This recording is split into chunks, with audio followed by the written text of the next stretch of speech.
Broadcasting live from the Business RadioX studios in Atlanta, Georgia, it's time for Association Leadership Radio. Now, here's your host. Lee Cantor here, another episode of Association Leadership Radio, and this is going to be a fun one. Today on the show, we have Ed Rigsbee with Cigar PEG. Welcome, Ed. Thank you, Lee. Happy to be here. Well, I'm excited to learn about your group. Tell us a little bit about Cigar PEG. How are you serving folks? Cigar PEG is a IRS 501c3 nonprofit charity, as opposed to many associations and societies which are a 501c6. We are loosely connected with the National Speakers Association. All of the members of my organization, not all, but most of the members of my organization are professional speakers or subject matter experts that use speaking or, some kind of languaging to share their message. And we put on a very large fundraiser every year at the National Speakers Association meeting. And then we do some private events, Cigar PEG members only, through the rest of the year. We have members, we have benefactor members, and we have high roller members. So the people that are high roller members, they've spent over $10,000 at our auctions. Benefactor members pay a bit more to be a member, and then there are members. So that's pretty much the quick thumbnail of who we are, what we do. So what was the genesis of the idea? What got the organization off the ground? It actually was originally kind of a joke. Back in the 1990s, a lot of people used to jokingly refer to the National Speakers Association as the Southern Baptist Speakers Association, meaning there was maybe just a little bit too many extreme religious right people running the organization, and there didn't seem to be quite as much room for just mainstream people that weren't, quite as, not necessarily left, but not necessarily that far right, and just kind of people in the middle. So I started a party. The association used to have activities every night. One year, I think it was 1998, they stopped having an activity one of the nights, chatting with some friends. Hey, if we would have known about this, we would have organized something. So the next year, I, with a friend, Grant Doyle out of Canada, organized something. And it was kind of the start of a cigar party. And, we gave all of the money that we made to the Speakers Association Foundation. And then the second year, a good friend of mine, Patricia Fripp, suggested to me, he said, Ed, if you really want to make some real money to donate to the foundation, why don't you auction off me for consulting? And it kind of took us down the road of putting on a big party, having an auction. We give probably about half our money to the Speakers Association Foundation and the other half to other medically related events that people care about. We've given out in our history a little over $850,000. But it was kind of just a group of people that had common interests getting together, but at some point you said, what, why don't we formalize this and make this, kind of, yeah. It when you say a group of people getting together, it started growing as a community, again, a community within a larger community. And because of the way things were going, doing auctions and giving money, and I just was running it through my corporation, and my accountant told me, says, yeah, you need to not do it this way. You need to go to IRS and get a nonprofit status. So I was, with a buddy of mine from high school, still friends all these years later. And we were buying some suits downtown LA and sitting in my favorite little greasy Mexican restaurant. And I was telling him about my problem. He goes, oh man, I've done a bunch of these nonprofits. Give me a box of cigars. I'll put it together for you. And I said, Okay. And so as of February 2006, we received the determination from the IRS as a nonprofit public charity. So then that allowed me to, go to the bank and open up a checkings account and, just do a lot of things. And we became a legitimate nonprofit. And the nonprofit pays me a very small stipend to run it. And that allows me to be an ASAE, American Society of Association Executives, CEO member, which also allowed me to go after my CAE, Certified Association Executive Credential.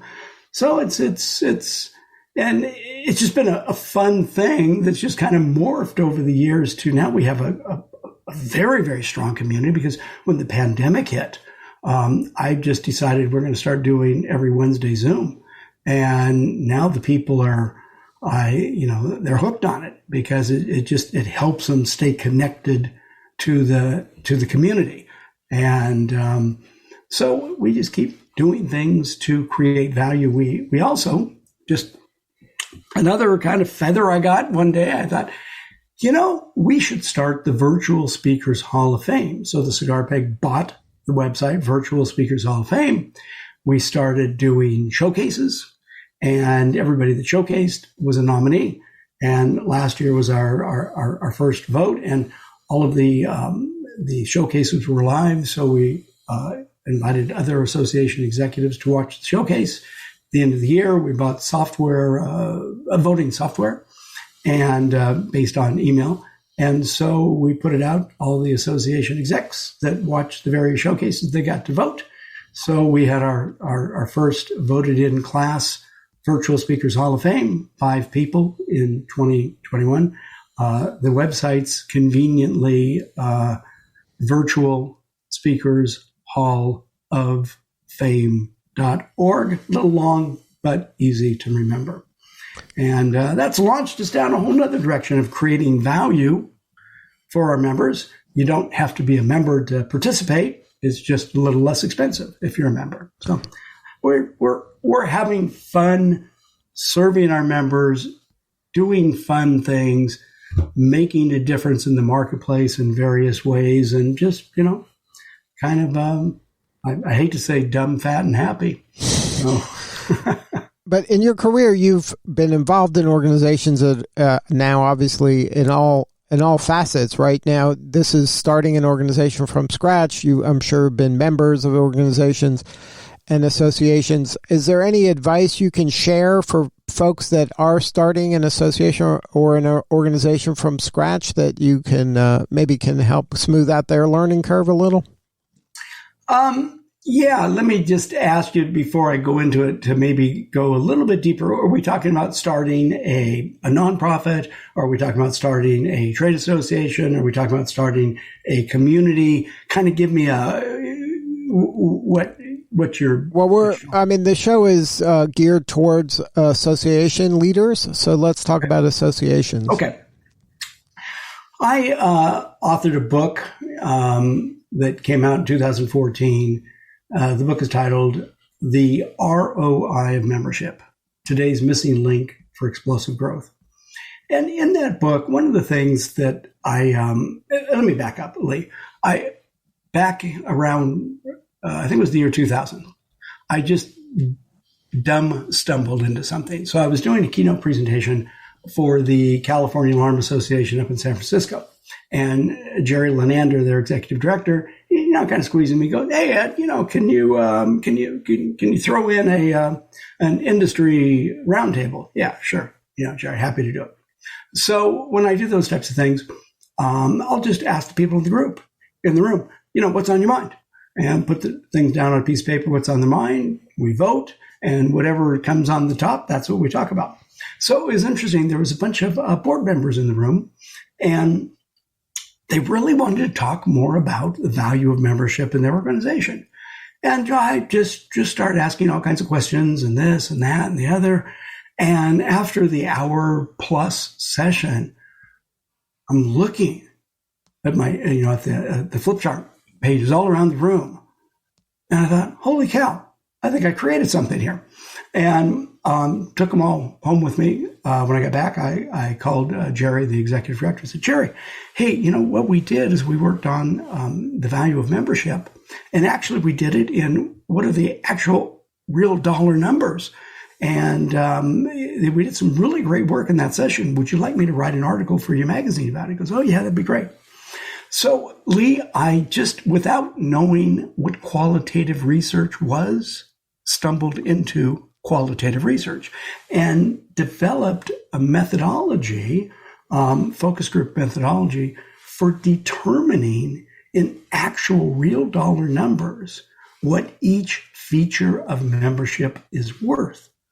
And so, and again, we have to remember there's a lot of things that associations do that are not features of membership, as an example of advocacy and legislative work. However, if they produce a legislative update and only give it to their members, then that legislative update is a feature of membership, which is, by the way, rated very, very high. So the advice I would give is what is in the book. If you want to grow your organization, if you want to start an organization, you've got to look at, what are the benefits of membership. And if we were to go to a dozen association websites and it would say benefits of membership, and we look at it, it really isn't benefits of membership. It's features. And there's a big difference, and I think most association people don't really get it, that there's a difference between a feature and a benefit. A feature is something that's built into the product or service. The benefit is how it makes that person's life better. So what associations need to do is focus on talking to members or potential members about, here's what's in it for you. Here are the member-only features, the things that you don't get unless you're a member. And let me explain how it makes your life better. And these benefits or the features which create a benefit, they go through the windows of profit or gain, fear of loss, avoidance of pain, pride and prestige, so on. And so it's, if you want to grow an organization, you've got to look at how are we creating value. The old thing that I'm a baby boomer, and I'm looking at your picture, Lee, and I'm not sure if you're a baby boomer, but you're getting maybe close. The old thing was, join because you should. That kind of disappeared with flare slacks and bell-bottom jeans. Younger people, they don't join because they should. They join because I need to better myself somehow. And a lot of associations have a big problem with, when they're trying to talk about why people should join.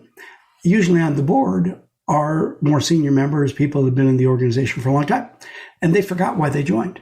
They're at a place in their life where they're moving from being simply successful to wanting to be significant, which is wonderful, and the association helps them to do that. But they forget that the people that join when they're younger, they want to grow their business, they want to grow their career, they want to grow their finances.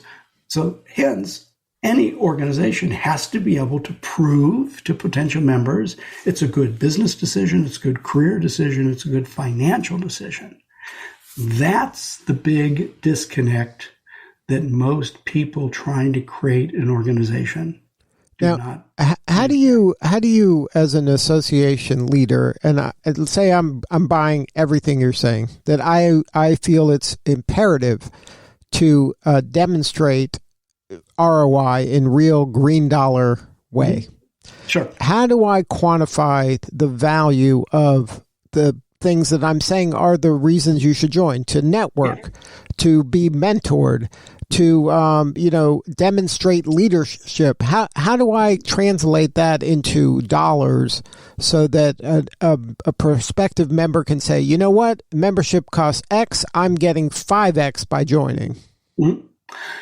Lee, that is the $64,000 question, and here's the good news. I have the answer for you. So The qualitative research focus group sessions that I do, what I do is I get a cross section of members, younger members, older members, male, female, as diverse a group, based on the population of the association as possible. And we get them in a room, try to get, 30-ish people. And I go through each feature of membership and I make sure, and sometimes that I'll have a little bit of challenge from the association staff. And it's like, no, if it's not a member-only benefit, we're not putting it up on the board. So, because what we're doing is we're saying, okay, you pay, let's just take a number, $500 a year to be a member. Okay, we want to see how much they get for that $500. And so you go through each feature, and the idea, and why quantitative research doesn't work so well is all the people that you're researching, they don't have the same context. So they can't answer the question. When you do it qualitatively in a focus group methodology, you've got a facilitator in the room saying, okay, now this is how we're going to do it. This is how we're going to look at this. Here are several ways that you can determine how it's valuable to you. You do it this way, you do it this way, you do it this way, you do it this way. And then the people in the room can go, oh, I got it. Now, today with having Zoom, it can be done on Zoom. And if you use like Metameter software where people can vote, you can do it almost as good. But it's the idea to let your members tell you. Now, I'll go to a number of ROI calculators on association websites. And generally when I call the association, talk to them, it's the staff that determined. That's wrong. Because members and potential members don't believe what the staff say. They believe what they say, and they believe what their colleagues say. So what we have to do is say, okay, our members have said on average the value they get from this feature of membership, and I'll just give you an example. Across the board, I've been doing these sessions for over a decade, and what I mentioned earlier, a legislative update. Legislative update generally is valued by members, and there's a wide range, but generally from about $2,000 a year to $5,000 a year. And the way they find that is time saving, because they could hire a clerical person to go out and do that work, but then that clerical person doesn't maybe have the ability to create the summary and make it easy for the person to use.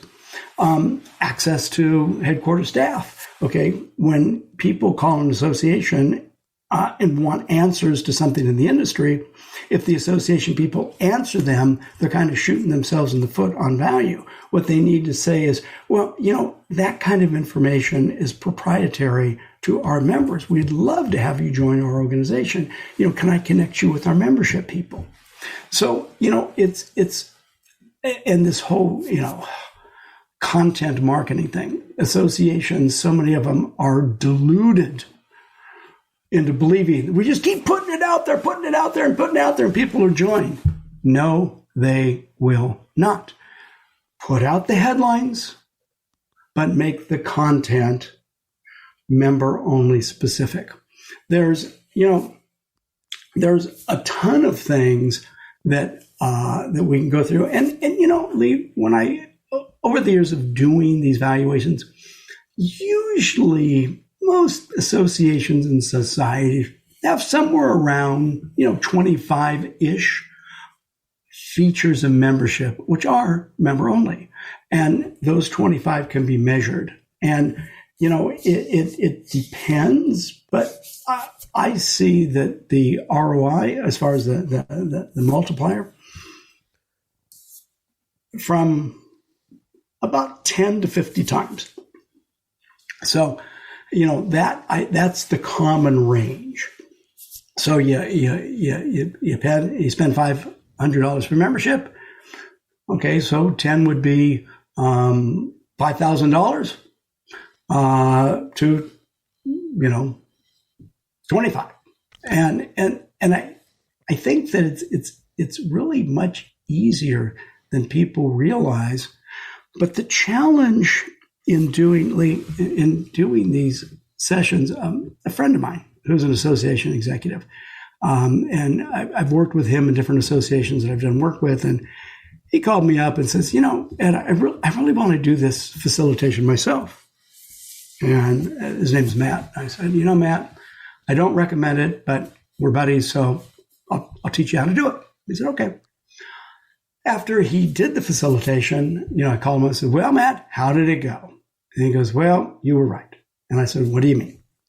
He said, well, I found myself, okay, so I'm trying to be their friend as an employee of the association, and I found it very, very hard to push them to think a little bit harder than they normally would. And I said, exactly, bingo. That's why you want an outsider, because that way when the outsider comes in and the outsider pushes them a little bit, they can make all kinds of negative comments about the outsider, but the outsider disappears. But then the positive is the outsider pushed us, and look what we have. So it's not hard. It's easy to understand, but it's actually hard to implement. But the key is to get the data from the actual members, not from kind of the board members in a conference room. Absolutely. Guesstimating. You want to get the real data from the real people that are using it, Absolutely. Not what you think the value is based on, kind of the ivory tower folks telling.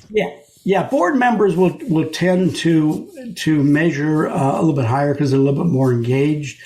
But see, the thing is, and I teach associations, I've been doing this for years, how to build a member recruitment brochure based on ROI.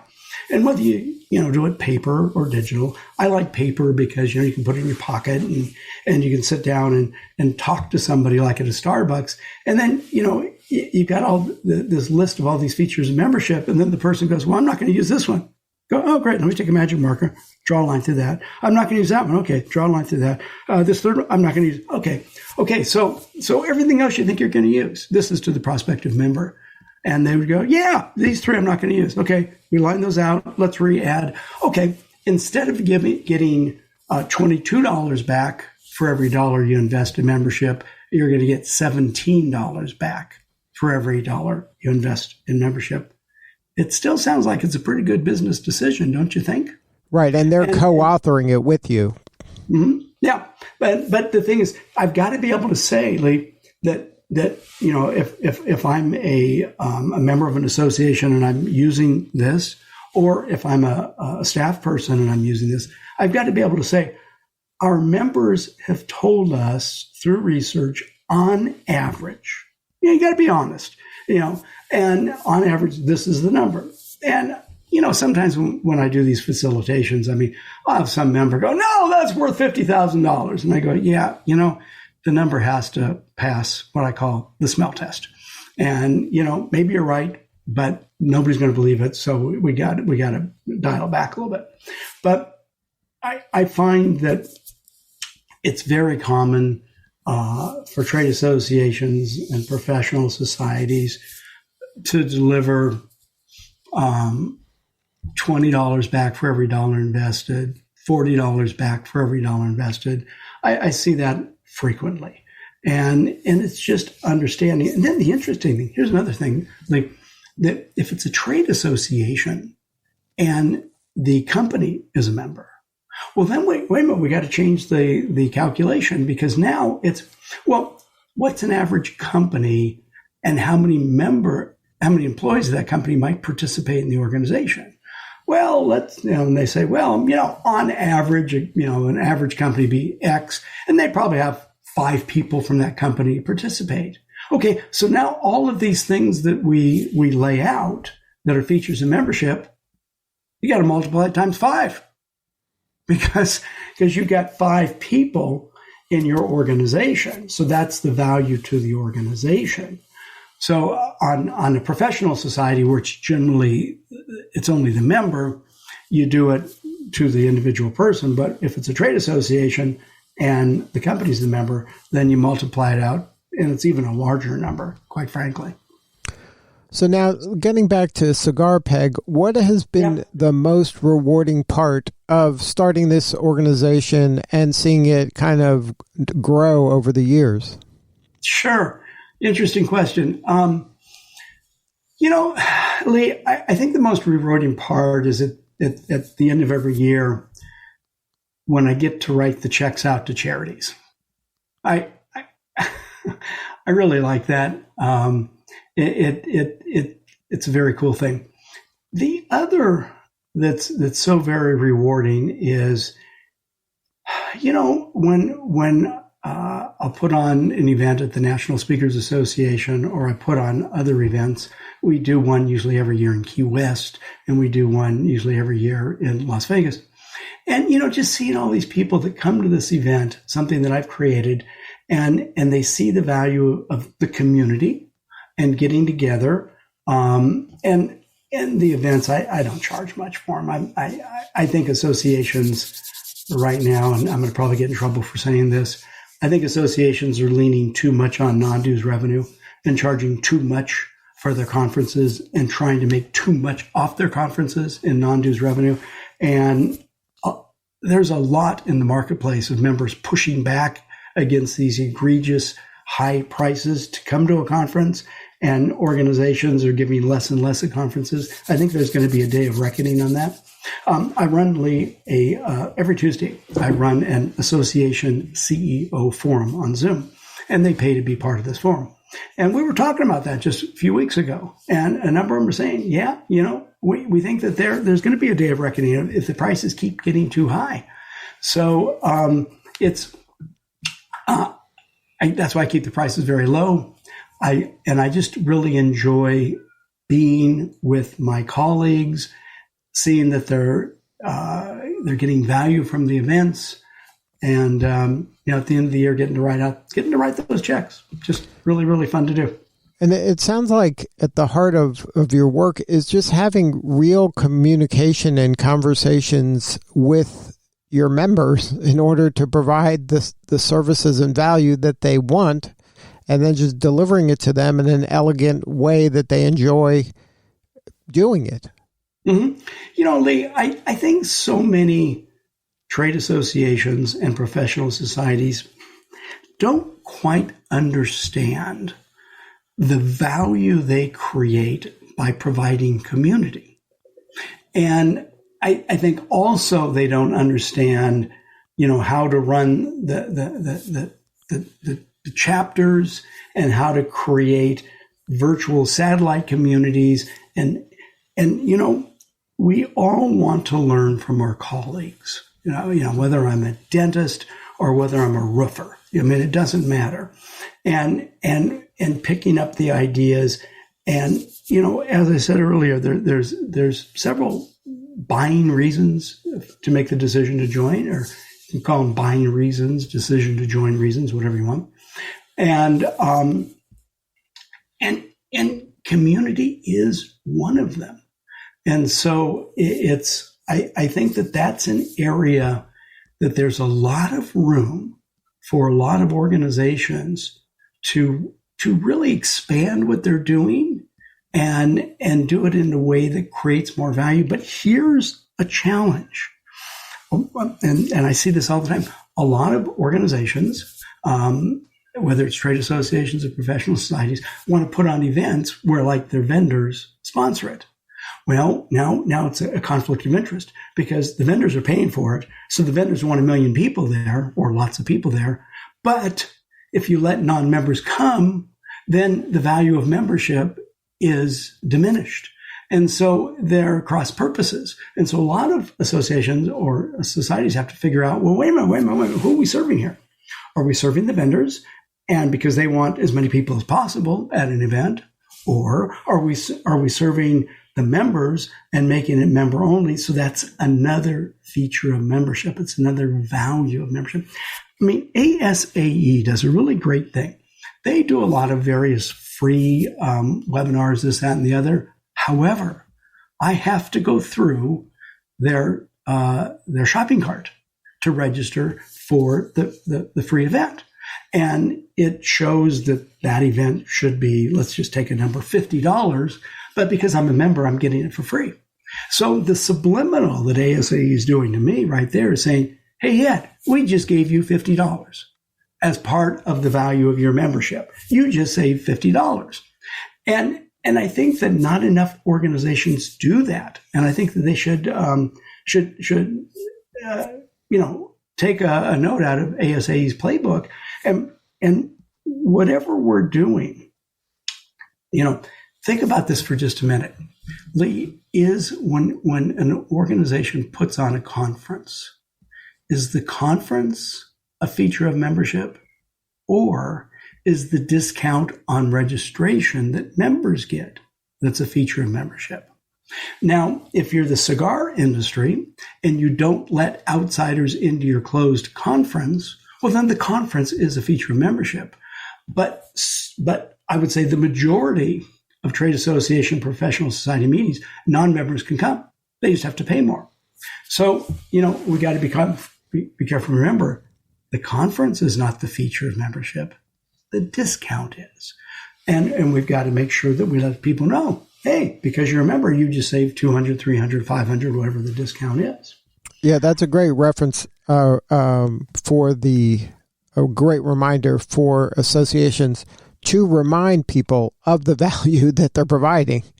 And it can be done in an elegant way that you just mentioned. Force them to sign up for the free event and let them know that you just signed up for free. And this, for regular people, that would have been $100. So in essence, you just saved $100. So they can do that in their mental math as they're calculating, should I, re-up for next year? Well, I've saved, over the course of the year, thousands of dollars. It's a no-brainer to re-up.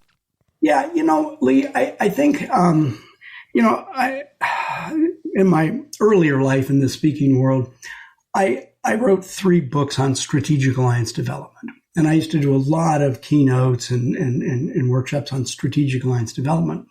And in one of the books, I really talked about my idea of relationship bank deposits and relationship bank withdrawals. And the idea is, think about it. You can't go to a bank and ask for money if you don't have money there, or if you don't have a relationship, or if you haven't, filled out a credit app. And so the thing that a lot of associations forget about through the year, you've got to keep making relationship bank deposits with your members throughout the year. Then at the end of the year, when you ask them to renew, which is a relationship bank withdrawal, now they're ready to say, sure. Same problem associations have when they onboard new members. I like to use the Star Trek term assimilation. And instead of sending them the packet of stuff, drip it out. Send the member something every month. Because if you send them at the beginning, when they become a member, a packet of stuff, well, that's one relationship bank deposit. But if you drip stuff out through the year, that's maybe 12 relationship bank deposits. And I know that it's a very simplistic idea, but we do mentally keep track.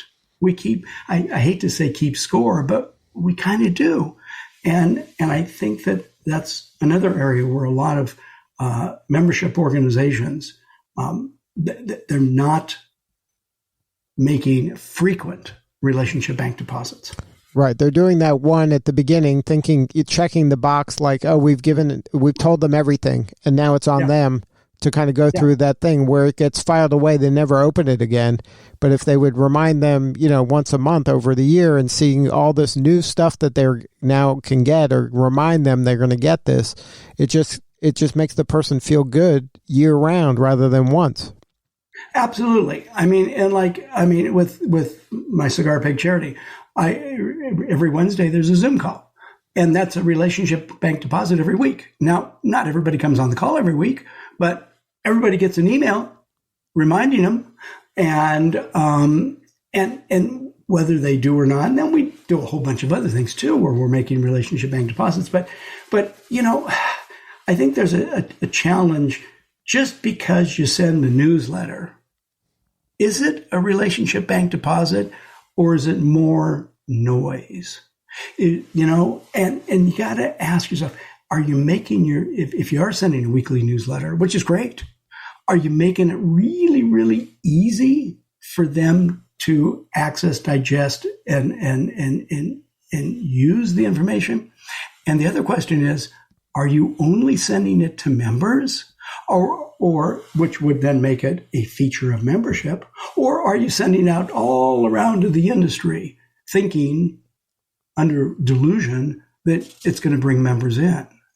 So I think that these are some things that that are really worth having a discussion. And I realize there's a lot of gray here, and I don't want to disk anybody for doing things a certain way, but I will say I think it's worth having a discussion, looking at everything we do as an organization. Is it a feature of membership, or is it just something we're doing for the industry? Is it a relationship bank deposit, or is it not? And, is this going to help us at the end of the year when the member tries to decide whether they're going to renew or not?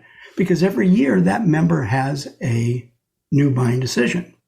Unless, of course, now I just got an email this morning from the National Speakers Association that says, general reminder, your membership expires at the end of April. And then it goes, and you are on auto renew.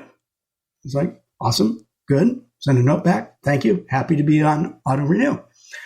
I don't have to think about it. I don't have to make a decision. I could make a decision not to, but I think that that associations that aren't getting their members on auto renewal, I think they could do well if they did. And I think that associations need to make sure that when it's time for renewal, that they've made enough relationship bank deposits that when they want that withdrawal, the member says, sure, happy to do it. Well, Ed, thank you so much for sharing your story today. For people who want to know more about Cigar PEG or maybe your consultancy, can you share the website for both of those? Yeah, sure. If you want to know about the charity, if you want to go and donate to it, it's cigarpeg.com, CIGAR, just like the thing you'd smoke, cigarpeg, PEG.com. That's the charity. And you can, look at all the cool things we do. If you want to know more about me, it's my website is Rigsbee, like Riggs and a bumblebee, RIGSBEE. Everybody wants to put a Y, but that's wrong. 2 E's. Rigsbee.com, just simple Rigsbee.com. I got that URL very early when they're putting URLs out. There's a lot of Rigsbees out there that tried to get that, but I got it. Anyway, I've got a article bank at my website, and I've got them in different categories, whether it be articles on partnering, articles on member recruitment, articles on membership growth, articles on personal accountability, so on. So, and there's a good couple hundred there. And at that article bank, when somebody goes to the article, there's also written permission for reprinting.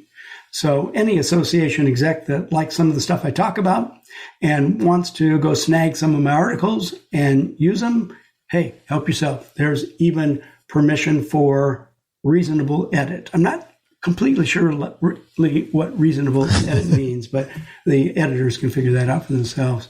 So lots of stuff there. Well, thank you again for sharing your story. You're doing important work, and we appreciate you. Thank you, Lee. I appreciate that. All right, this is Lee Cantor. We'll see you all next time on Association Leadership Radio.